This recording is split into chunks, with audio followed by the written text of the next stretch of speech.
Pero ito, pagbubuo tayo ng konti. Medyo one of the things I found interesting yung mga comments ni BP Sara Duterte dito eh. Kasi obviously dahil nagdeklara na siya na tatakbo siyang presidente, sinusubukan magpakitang gilas. Ano ba sinabi niya? Ang isang sinabi niya, yun nga, binanggit ko kanina, madali lang daw mag-charter ng eroplano. So bakit daw ba't parang hindi pa nangyayari? And by the way, it's not easy because we're not the only foreign workers there. You've got other countries there as well. Don't you think that those other countries will also try to charter planes to Tsaka, para sa akin, ang ridiculous ng usapan ng chartering planes kung sarado yung airspace. Correct. ako, In the first place, yes. Kaya nga, mabuti nga, pinaliwanag mo agad, EL, na ang ginagawa ngayon ay nagmagawa na ng efforts para makahanap ng evacuation by land or sea. Yes. Which actually acknowledges yung realidad na wala kasing eroplano eh. Correct. So hindi ko naintindihan saan nanggagaling yung kanyang eroplano na madali lang yan. Tapos ang kanyang example, nung COVID daw, nakapag-charter sila para makauwi yung mga taga Davao. Unang-una, Manila-Davao, malayong-malayo yon sa Dubai-Manila. medyo 7 oras yata ang pinakakaiba nun. Pangalawa, walang gera nung COVID.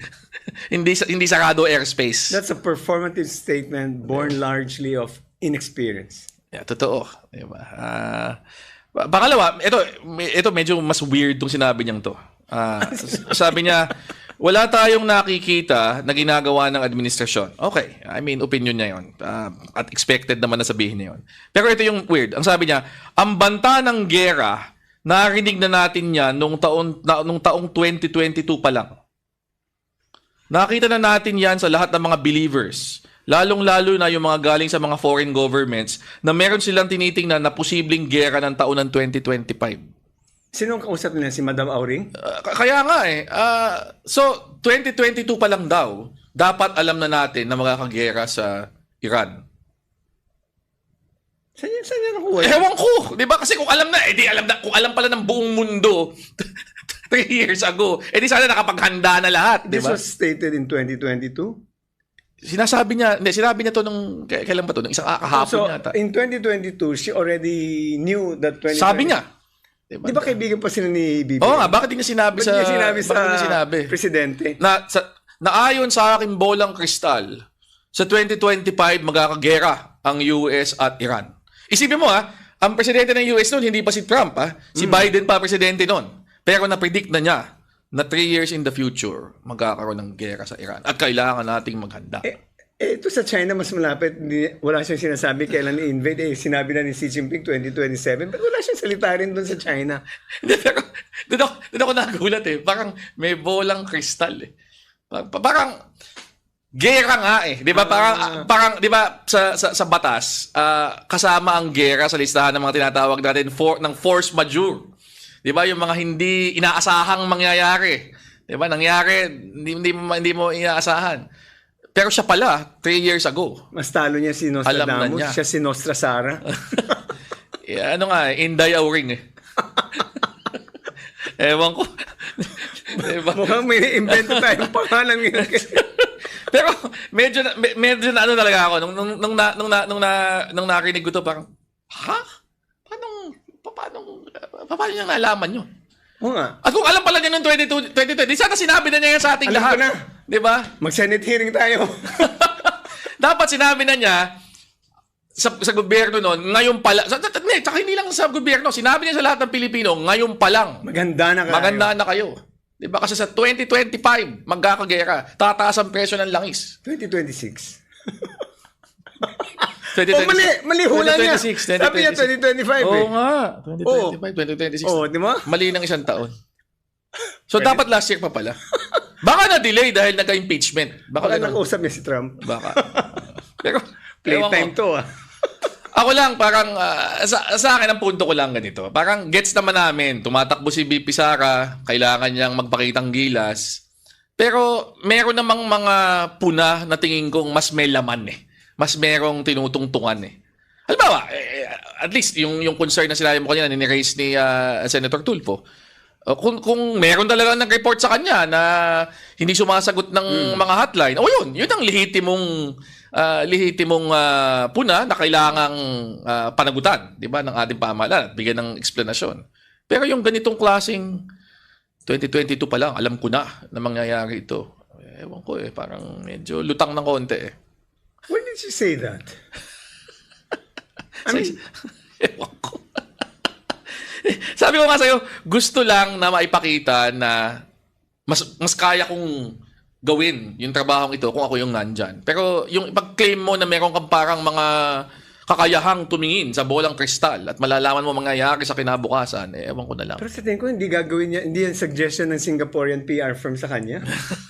Bakit? Meron ba siyang Singaporean PR Yan firm? ang balita, may Singaporean PR firm na siyang nag-handle sa kanya. Kaya iba na yung ano niya. So, may mga dayuhan na nakikialam sa politika natin dito Bawal sa ba yun? bansa? Hindi ba bawal yun? Beauty and makeup lang naman. Ano? Kala ko ba, soberanya? Yun ang kanilang pinaglalaban dito. Ano sa pera niya? Wala siyang statement sa China. Ano ba? Di ba? Yan ang sinasabi nila eh. Ito, di ba? Anniversary ng pagkakahuli ni dating Pangulong Duterte. Oo nga. O di ba, laging ang posisyon nila, bakit nililitis sa ibang bansa? Ideally, dito. Oo. Hindi, wala nang ideally. Dapat dito. O, diba? Sorry, iba pala yung nagsabi ng ideally. Di ba? Sila, dapat dito. O, di ba? Pero talagang nakakabigla na sinabi niya na she knew already in 2022. Well, medyo kakaiba talaga. Ngayon ako nakakita na, madami na mga politiko, ang mga politiko mahilig mag-claim na alam nila lahat eh. Pero ngayon ako nakakita ng politiko na kiniklaim niyang nakakakita siya ng kinakaharap pa lang natin. You know, it would have been Na 2022 pa lang, alam na niya na magkakagera. it would have been more logical for her to say that the preceding events showed us that the United States is planning to go to war in such and such a date. Parang to say na, I already saw in 2022 that war was imminent, war is coming in 2025. Di ba? Buong mundo, medyo nagulat eh. Dito sa nangyaring ito eh. Di ba? Yun And nga if you're yun. prepared, why did you if totoo yung sinasabi niya, she committed a nonfeasance. She failed to inform the Republic that war was imminent and we should prepare for war. And we should prepare for all the downward consequences like preparing for oil. Di ba? All these things, it's not just a mere prediction kung totoo yan. And she should be responsible for failing to inform the Republic. Dapat pala kung alam niya yan, edi dapat 1 year before, nag-stockpile na tayo ng langis. Kaibigan pa niya si BBM noon eh. So we should have been stockpiling barrels of oil Simula pa lang. since 2020. And by the way, we don't have a strategic oil reserves like the United States. Ang kwento lang sa atin, the oil companies, ang stockpile nila is good only for 30 or to 60 days. What happens then if we're not able to buy new supply of oil? And on that point, napaka-vulnerable talaga natin sa ganitong klaseng pag-constrict. But by the way, I just realized we were making a joke of her prediction, but if it's true, she is negligent. She's criminally negligent because all these things we could have avoided had she really known that this war was coming, and we should have prepared. She's the second highest official of the land. And a member of the cabinet. Right. Ng This puntong should yan. not be taken jokingly, although it really sounds ridiculous. But since she was very firm in that prediction, she is criminally liable. And tsaka sa akin ganito eh. Kung galit siya kay BBM, ayaw niyang Right. tulungan. Nag-given naman yun. Eh di dapat last year, sinabi na niya sa publicly, sa aking mga kababayan, bumili na kayo ng gas ngayon pa lang. Kasi magkakagera Exactly. next year. Diba? Di ba parang ang laki na ang negligence niya bilang the second highest leader of the land. This should not be dismissed so lightly. We should take it seriously. Pinagyabang niya, nakita niya raw in 2022 may gera na. So, ano ang responsibilidad mo bilang pangalawang pangulo, di ba? So, where were you all this time? You didn't even advise the DFA, you didn't advise the DOE. And you didn't even tell the public. Sana man lang, yun na lang. Yes, kung galit ka sa gobyerno, for God's sake, tell us. Aren't we the ones that will vote you into office? Or we voted you into, not us personally, but the people voted you into office?